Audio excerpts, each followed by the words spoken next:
Actually পেছনে কিন্তু অনেক বড় ষড়যন্ত্র রয়েছে।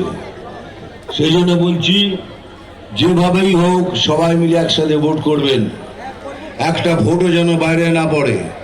কেন এই জন্যই বলছি, কেন যে ষড়যন্ত্র উনি করে ঘোরানা করছেন, পশ্চিম বাংলাদেশ করবেন, আমার মতো বাঙালি যতদিন বেঁচে আছে, আমার গায়ে এক ফোঁটা রক্তবিন্দু আছে, कोई माई का लाल ये कर नहीं सकता।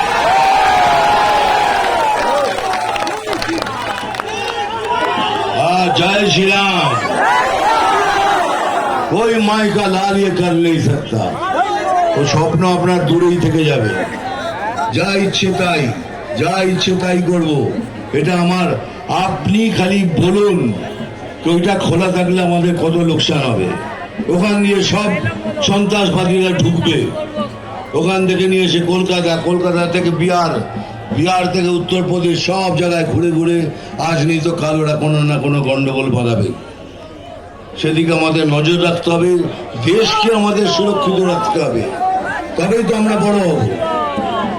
বিজেপি সরকার এলে পরে সপ্তম কমিশনের পেমেন্ট আবার চালু হয়ে যাবে।